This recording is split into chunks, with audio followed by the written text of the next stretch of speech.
नमस्कार, आप देख रहे हैं वॉइस ऑफ कोटपुतली।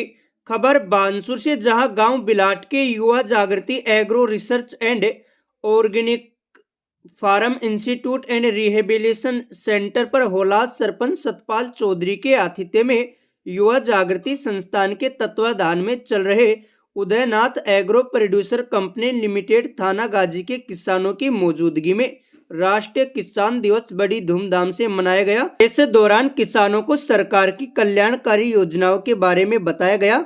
इस अवसर पर युवा जागृति संस्था सचिव गोकुलचंद सैनी ने किसान दिवस मनाने के उद्देश्य से किसानों को अवगत करवाया। इसके साथ ही पशुपालन से संबंधित जानकारी देते हुए कहा कि भारत कृषि प्रधान देश है और एक बड़ी आबादी इससे जुड़ी हुई है।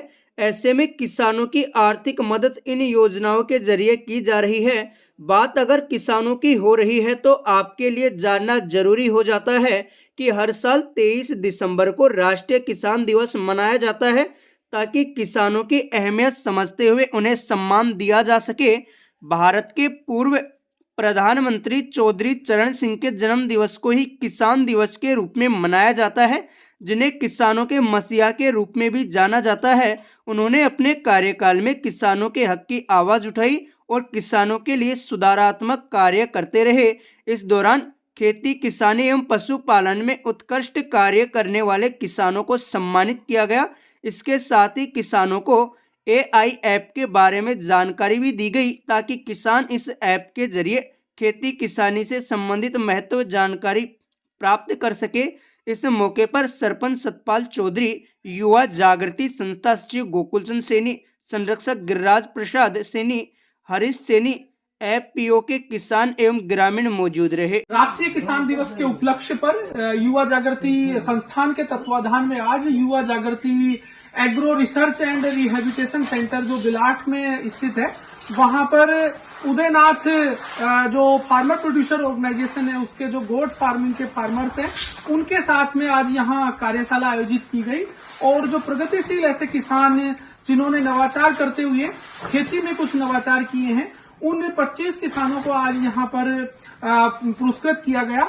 मैं धन्यवाद देना चाहूंगा सरपंच महोदय का होलावास के, जिन्होंने कार्यक्रम में शिरकत रखकर और उन किसानों को मोटिवेट किया और उनके किए गए प्रयासों को आगे बढ़ाने के लिए उन्होंने यहाँ पर जो युवा जागृति एग्रो रिसर्च और रिहेबिलिटेशन सेंटर के ऊपर प्रगतिशील किसानों के लिए नवाचार करते हुए एक गोट फार्मिंग की इकाई स्थापित की जा रही है। साथ में यहाँ पर औषधीय जो पादप हैं, तकरीबन 3000 के लगभग यहाँ पर औषधीय पादप स्थापित किए गए हैं, जिसमें हम तुलसी की बात कर सकते हैं, एलोवेरा की बात कर सकते हैं, और लगभग 1000+ यहाँ पर मोरिंगा के पौधे भी लगाए गए हैं। साथ में जो सब्जी उत्पादन की जो नवीन तकनीक है, जिसमें ड्रिप इरिगेशन के साथ में किस प्रकार नवाचार करते हुए किसान अपनी आमदनी को वृद्धि कर सकते हैं, बागवानी, पशुपालन और ऑर्गेनिक फार्मिंग के साथ जोड़कर किसानों को किस प्रकार आगे बढ़ाया जा सकता है। आज की इस किसान कार्यशाला में इन बिंदुओं के ऊपर विशेषज्ञों के द्वारा चर्चा की गई।